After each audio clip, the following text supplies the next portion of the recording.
Merci beaucoup. Je tiens tout d'abord à remercier le comité d'organisation pour m'avoir invité, ainsi que le directeur du laboratoire, et je vous remercie tous pour votre présence. Et j'espère pouvoir partager avec vous quelques informations. Bon, certaines ont déjà été dites, si on peut dire, d'autres peut-être vont essayer d'enrichir un peu pour les structures et zones humides. Donc, mon intervention s'intitule Rôle des zones humides dans le bien-être humain et le maintien de la biodiversité, pour répondre un peu au thème qui a été retenu cette année pour la célébration de la Journée mondiale des zones humides. Donc, on va commencer avec une petite introduction. On va parler un peu des zones humides au Maroc, une petite typologie de ce qui existe. On va parler des fonctions et des valeurs des zones humides qui font, au fait, c'est eux qui jouent le rôle le plus important dans notre vie de tous les jours, ça on peut dire. Et on finira avec une petite conclusion. Donc, je ne vais pas reparler de la définition qui a déjà été dite et qui est une définition internationale mise en place par la Convention de Ramsar et qui comprend un certain nombre de types, si on peut dire, de zones humides qui parfois n'existent même pas au Maroc. Donc, au fait, une zone humide, c'est un biotope en lien direct avec l'eau.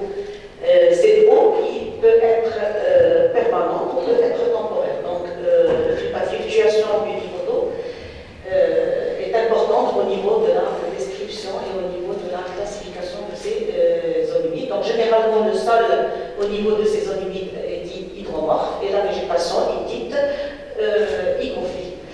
Donc, au fait, ce sont des zones propices à diverses fonctions. Ces fonctions donnent les ordres de conséquences des valeurs et c'est ce qu'on appelle les services écosystémiques et qui sont utiles, bien sûr, pour l'humanité. On va essayer de les détailler un petit peu. Donc, à titre indicatif, il faut retenir que 64% des zones humides de la planète ont disparu depuis 1900. Parce que vous savez très bien que les zones humides sont appelées en arabe mustaqa'at et ça a toujours été, les zones humides ont toujours été en relation avec le paludisme et avec les maladies qui souvent étaient mortelles. C'est le paludisme, humma mustaqa'at, qui a toujours été une maladie mortelle. Donc ils ont toujours été asséchés, il y a eu une prise de conscience depuis les années 70-80. Donc, depuis 1970, il y a 35% des zones humides de la planète qui ont disparu. Du moment qu'ils sont dégradés, ils disparaissent très vite par rapport aux forêts, parce que ça demande beaucoup plus d'efforts. Donc, ils sont très menacés, et qui dit qu'ils sont menacés ou dégradés, ça veut dire que les espèces qui y vivent aussi sont en diminution. Donc, à titre indicatif, les zones humides couvrent environ 6% de la surface terrestre. C'est la source d'eau douce, si on peut dire, de l'humanité. C'est de là où on a notre eau à boire. Surtout si on sait qu'il n'y a que 3% de l'eau de notre planète qui est douce et tout le reste est salé. Nous avons besoin de 20 à 50 litres d'eau par jour pour nos besoins de base. La majeure partie de l'eau qui existe sur la planète est sous forme de glace, donc elle n'est pas facilement utilisable. Et la plus grande partie de l'eau douce est disponible sous forme de nappe phréatique. Donc, qui dit déclin des zones humides dit absence, diminution de l'eau à boire pour les humains. De même, au Maroc, par exemple, les zones humides abritent 40% des espèces végétales et animales. Ces espèces ici vivent, se reproduisent et constituent des habitats pour un certain nombre d'espèces. Ces zones humides sont très productifs, ils sont vitales pour l'homme et il y a beaucoup, ce que vous avez dit tout à l'heure, beaucoup de personnes dépendent de ces zones humides qui constituent leur moyen de gain et de survie. Donc au Maroc, le Maroc est un pays très riche en zones humides. Actuellement, il y a une estimation à 400 000 hectares, ce qui constitue 0,3% de la superficie du pays. Surtout avec les 3500 km de côte-marie, parce qu'on va voir que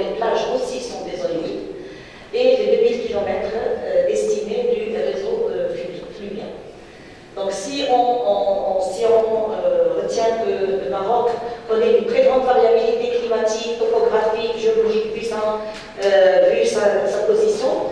C'est ça ce qui fait qu'on a une mosaïque, une très grande mosaïque de diversité d'écosystèmes et d'habitats. Et qui dit diversité d'habitat, c'est une diversité de biocénose. Donc, pour les sites, tout à l'heure, le professeur Klima a présenté les critères de Ramsar. Ça a été dit tout à l'heure. Actuellement, on a 38 sites Ramsar, ce qui constitue à peu près 320 000 hectares.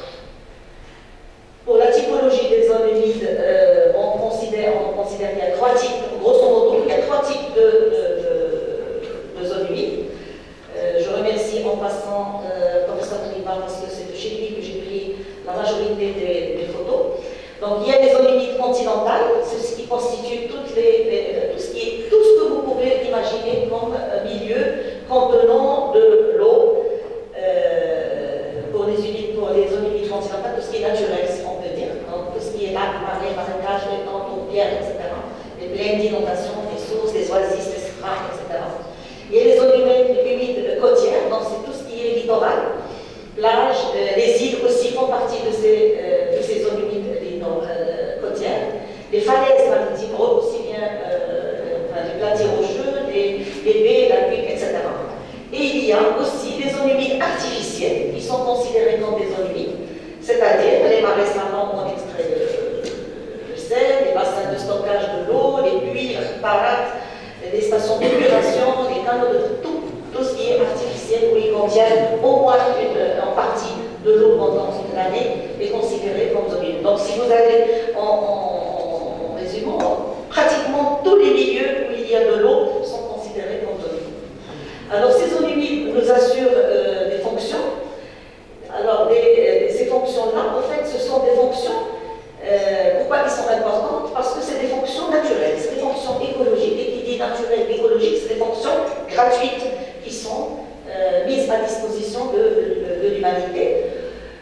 On commence par la fonction hydrologique. Tout à l'heure, M. Dorian a parlé rapidement, on va un tout petit peu détailler. Donc la fonction hydrologique, parce que les zones humides, en fait, jouent un double rôle de filtre épurateur, un filtre physique pour tout ce qui est sédiments, piégeage d'éléments, etc.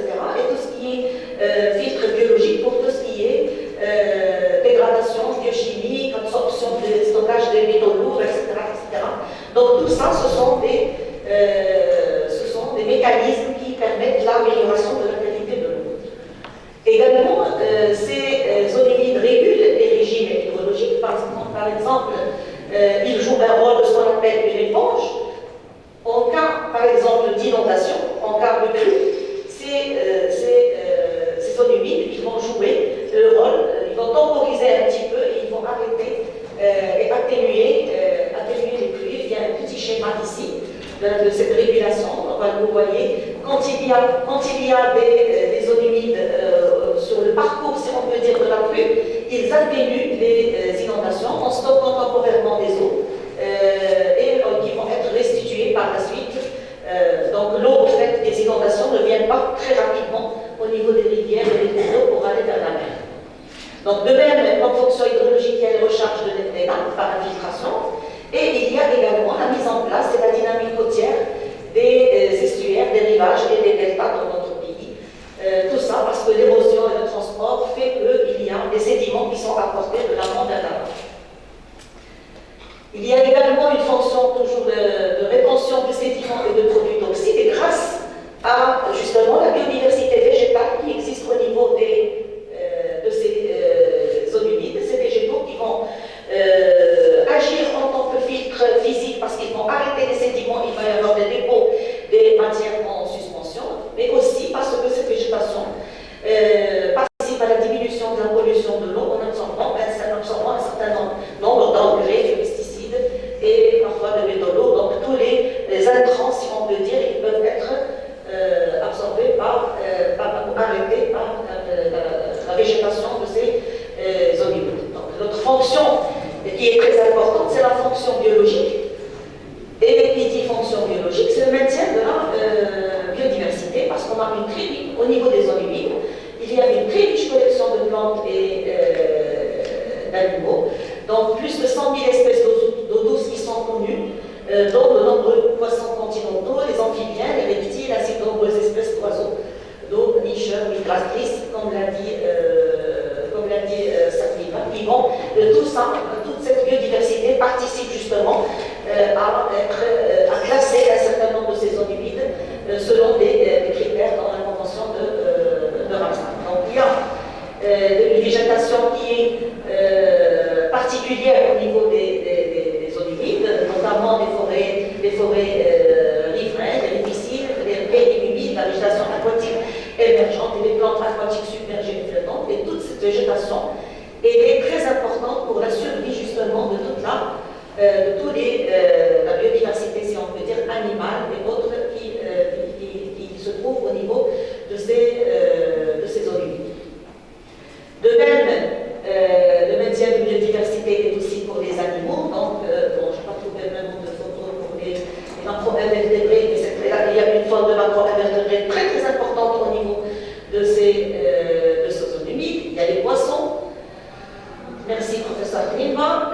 Les amphibiens, les reptiles et les oiseaux d'eau, ainsi que les mammifères, qui sont représentés par une seule espèce d'eau douce, qui est la loutre chez nous au Maroc. Donc toute cette biodiversité, surtout animale, est là parce que la zone humide aussi assure une fonction d'alimentation, parce que ces animaux-là, ils trouvent de quoi se nourrir, bien sûr avec toutes les chaînes alimentaires qui peuvent se mettre, qui se font à l'intérieur au sein de ces zones humides. Et bien sûr, si un maillon de cette chaîne alimentaire disparaît, il y a toute la chaîne alimentaire, tout l'écosystème qui va être biaisé. Alors, retenons pour l'alimentation, par exemple, aussi, il y a le riz qui pousse dans les lisières, qui est la nourriture de base de 3 milliards de personnes dans le monde. Il y a les eaux souterraines, 70% des eaux souterraines exploitées servent à l'irrigation. Une personne consomme en moyenne 19 kg de poissons par an, pas au Maroc, c'est dans le monde. Et les 2 tiers des poissons commerciaux dépendent des zones humides côtières. Donc là, c'est juste pour montrer que ces zones humides participent à l'alimentation. C'est ce qui permet, il faut le rappeler à chaque fois, c'est ce qui permet la survie de l'humanité. Professeur Klima en a parlé tout à l'heure, ces zones humides aussi servent dans les cycles de reproduction d'un certain nombre d'êtres vivants. Notamment ici, bon, j'ai pris juste un titre d'exemple, l'exemple de mulet. Il faut, par exemple, pour les espèces mondiales qui se reproduisent en mer, les zones humides côtières, notamment les baies, les estuaires et les lagunes, peuvent être considérées comme des nurseries. Donc, il y a une dérive des œufs vers ces endroits, vers ces zones humides côtières. Il y a le développement de grossissement et de développement dans ce système lagunaire qui est généralement riche et productif. Se sont éloignés des prédateurs, donc ça leur permet de se développer au sein de ces zones humides côtières en attendant de devenir adultes. Et donc, cela peut, par exemple, le cas du mulet, ça peut prendre 5 ans. Donc, 5 ans dans la vie d'un poisson peut se faire au niveau des zones humides côtières. Donc, c'est ce qui donne cette importance. Donc, une fonction également, c'est une fonction d'abri, de refuge, de repos, notamment pour les poissons, pour les amphibiens, pour les reptiles et pour les oiseaux. Et une dernière fonction, c'est la fonction climatique. On sait tous que les zones humides régulent les microclimats par évapotranspiration. Donc les précipitations et les températures atmosphériques peuvent être influencées localement par des phénomènes d'évaporation intense d'eau à travers les terrains et de la végétation qui caractérise justement ces zones humides. Donc les zones humides comme les effets des sécheresses généralement, surtout par exemple cette année-là, tout le monde peut aller, quand il y a une grande sécheresse, les gens peuvent aller au bord de la mer ou là, au niveau de certaines zones humides. Donc toutes ces fonctions-là sont très intéressantes, mais ça donne aussi des valeurs. Alors ces valeurs pour les zones humides, ce sont des valeurs d'usage ou des valeurs socio-économiques, c'est-à-dire c'est à partir parfois même de ces fonctions naturelles on peut tirer des bénéfices de ces zones humides pour assurer le bien-être et la survie, de l'homme. Pourquoi? Parce que ce sont des ressources renouvelables et c'est pour ça qu'il faut les protéger et les conserver pour essayer de les faire durer le maximum. Donc, parmi ces valeurs, il y a la prévention des risques naturels. Donc, comme on l'a dit tout à l'heure, du moment que ils ont un rôle hydrologique, donc ils ont un rôle dans la stabilisation et la protection des sols via la végétation qui existe au niveau de ces zones humides. C'est à partir des zones humides qu'on utilise l'utilisation de l'eau qui existe dans ces zones. On prend notre eau potable et ménagère, l'eau d'irrigation industrielle, au niveau des aires de loisirs, etc. C'est une source d'énergie, etc. La chasse peut être aussi une activité lucrative. Ici au Maroc, c'est principalement sportif, donc c'est pas pour les touristes par exemple qui viennent. Il y a énormément de chasseurs qui viennent, heureusement ou malheureusement, pour certaines zones humides qui sont vraiment impactées.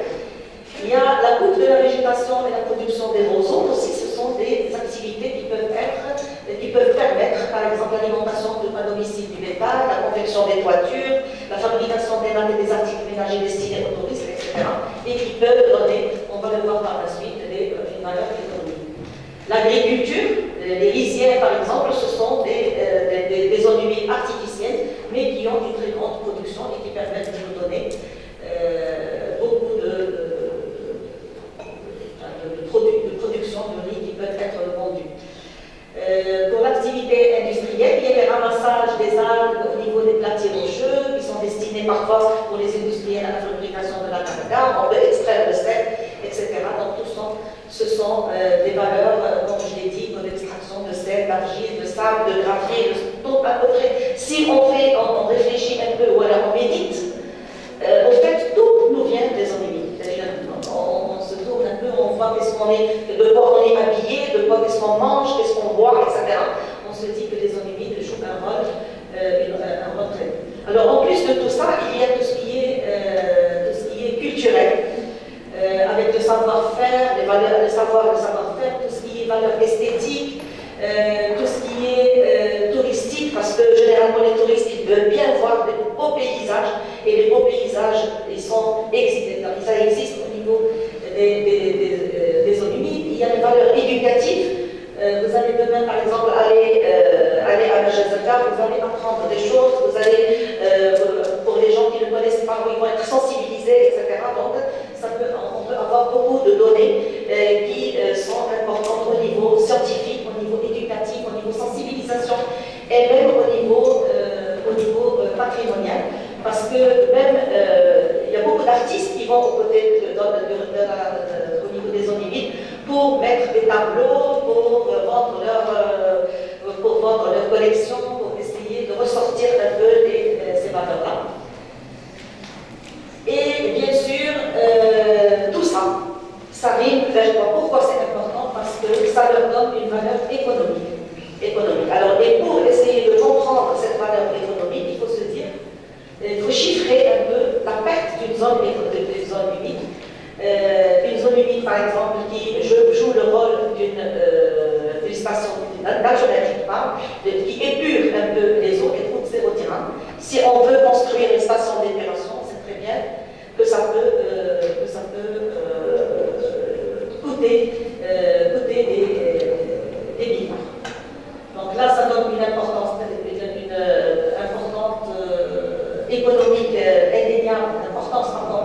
indéniable, parce que si on chiffre les interventions de gestion, de désenvasement, de dragage, de barrage, etc., ça nous démontre un peu l'intérêt de ces zones humides si on les laisse dans leur état naturel.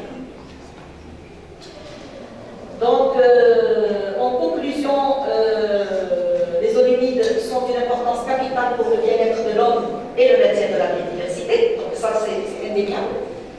Les services rendus par les zones humides sont des services de régulation. Donc elles régulent, elles approvisionnent.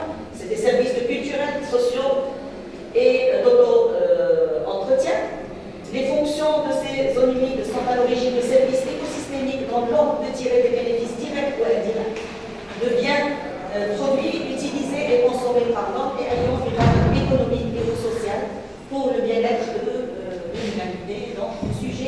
le thème de cette année, il est très directement lié à l'importance des zones humides.